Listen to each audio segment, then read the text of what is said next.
साहेब बंदगी साहेब कबीर ओसोदी खोपड़ी कबहू धापे नाही, 3 लोक की संपदा कब आवे घर माही।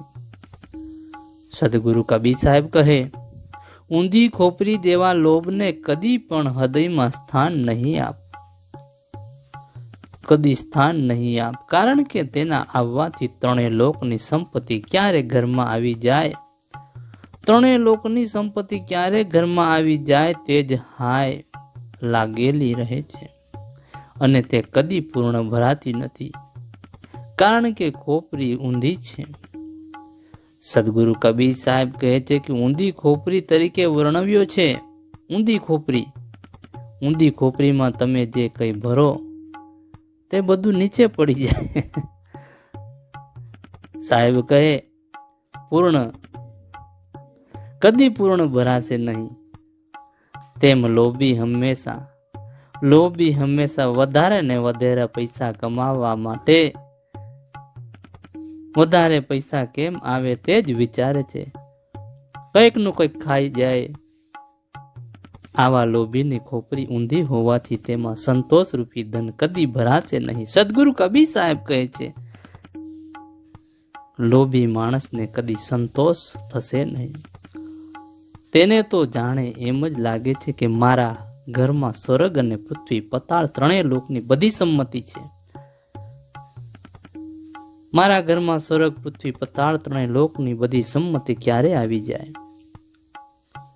તેથી તો કહેવાય છે કે લોભને કોઈ થોભ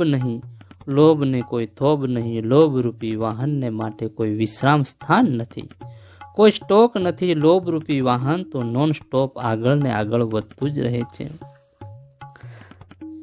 સાહેબ કહે સમથેલી અરુ શ્વાન ભંગ દોનો એક સમાન, समथैली और स्वान भंग दोनों एक समान, गालत में सुख उपजे काडत निकसे प्रात। सदगुरु कबीर साहब के कंजूसनी थैली અને શ્વાન ભંગ બંને એક સમાન છે, કારણ કે બંનેમાં અંદર નાખતા સુખ ઉપજે છે અને કાઢતી વખતે જાણે પ્રાણ નીકળી જાય છે। કંજૂસ સાહેબ કહે કંજૂસ માટે તો કહેવત છે કે ચમડી તૂટે પણ દમડી નહીં તૂટે। સદગુરુ કબીર સાહેબ કહે છે કંજૂસને ધનનો લોભ એટલો બધો હોય છે કે તે પૈસો ક્યાંથી મળે તેની વેતરણમાં રહે છે, પણ એ સંગ્રહ કરેલા ધનમાંથી કરવામાં આવે તો જાણે તેનો પ્રાણ નીકળી જાય છે। કંજૂસના ધન સંચયથી વૃત્તિને માટે એક પ્રાકૃતિક ક્રિયા છે। સદગુરુ કબીર સાહેબ ઉદાહરણ આપીને કહે છે કે નર શ્વાન જ્યારે માંદા શ્વાન સાથે મૈથુન કરે,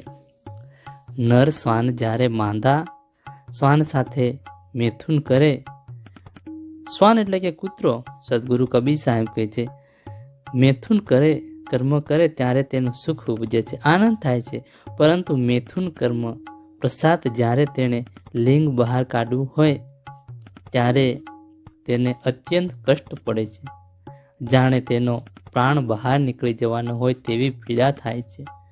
તેમ કંજૂસની થેલી પણ શ્વાનભંગ જેવી છે, જેની અંદર ધન નાખવામાં આવે છે ત્યારે કંજૂસને સુખ ઉપજે છે, પરંતુ તે જ થેલીમાંથી જ્યારે ધન બહાર કાઢવાનો વખત આવે છે ત્યારે કંજૂસનો જીવ બળી જાય છે। સાહેબ કહે જાણે તેનો પ્રાણ નીકળી જાય એમ થાય। આમ કંજૂસની ચમડી તોડવા મંજૂર હોય છે, પણ દમડી છોડાવી મંજૂર નથી હોતી। સાહેબ બંદગી સાહેબ સતના।